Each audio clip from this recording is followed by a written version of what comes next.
Hi, this is Charles Jeffries, Professor Charles Jeffries, Seattle Central College and Green River College. This segment, I'm going to talk about the history of psychology. Matter of fact, I'm going to break this up into several segments. This first section, I'm going to talk about a little bit about from the Renaissance to the 1800s.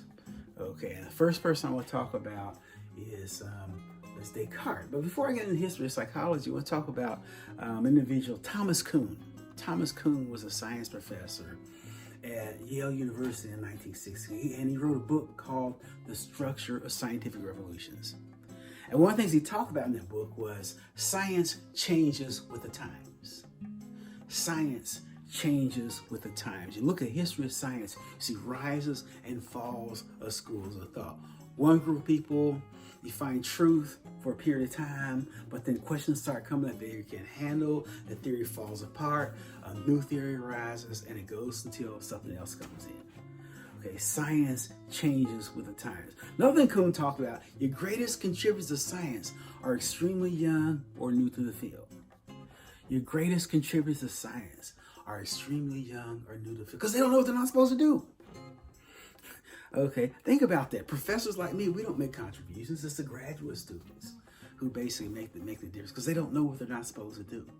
Think about that. Your greatest contributors to science are extremely young or new to the field, and science changes with the time. If you think of one group of people, they find truth, get a period of confusion, what Kuhn refers to as revolution.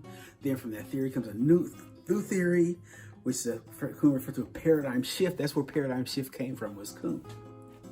That theory holds fine. I mean, think about physics, one of the hardest sciences out there, and they had to rewrite their physics books because some high school dropout came up with the formula E equals mc squared.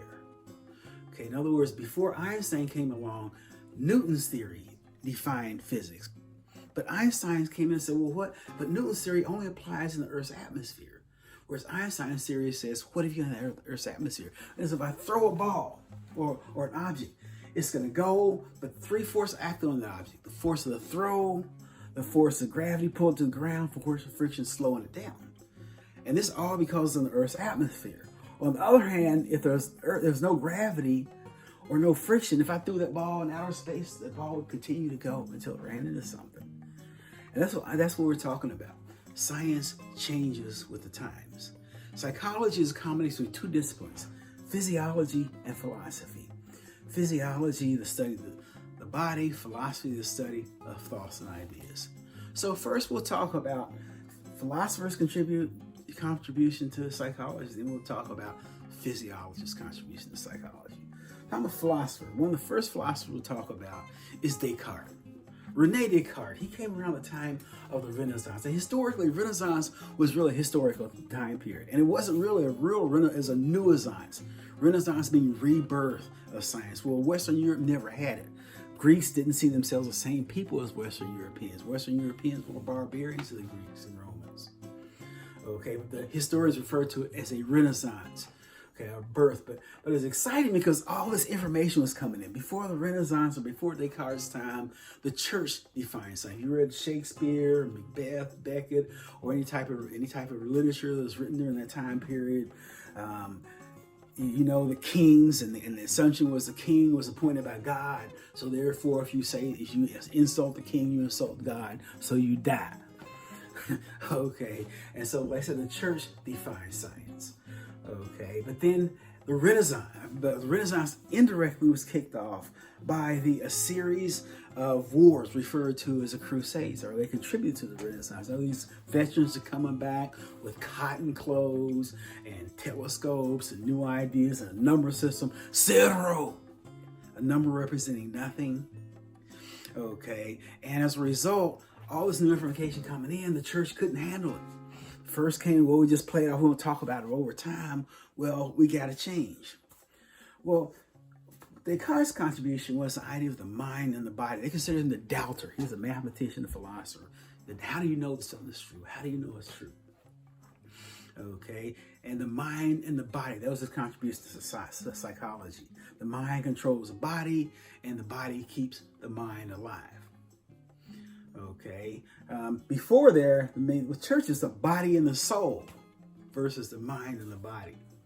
Okay, next individual I'll talk about as it relates to methods, relates to the history of psychology is John Locke. John Locke came up with a theory called empiricism, a school of thought called empiricism. And empiricism was, okay, we'll take Descartes' idea of the mind and the body and take it a step further, how the mind acquires knowledge. And according to Locke, the mind acquires knowledge through experience. The mind acquires knowledge through experience. And also Locke came up with the idea of a blank slate. Children are neither good nor bad. They just are. And as they go through life, that slate fills up. Give me a child and I'll turn him into a doctor, a lawyer, a baker, a thief, whatever.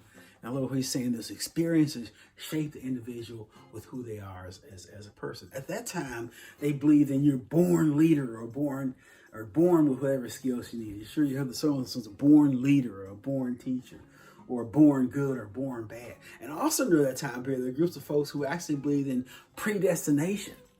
Oh, on the day you're born, it's already decided whether you go to heaven or hell. That would really suck, wouldn't it? But either way, Locke is saying it's not true. Children neither good nor bad, they're nothing, but as they go through life, basically those experiences shape who they are as an individual. The next individual we'll talk about is Auguste Comte.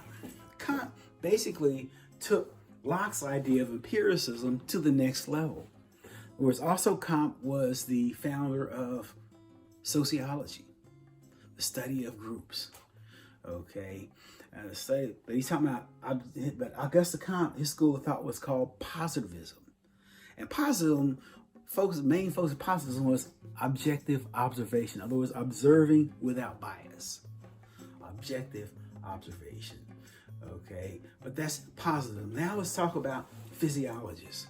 Physiology, the study of the body, and then we're gonna look at that in the next section.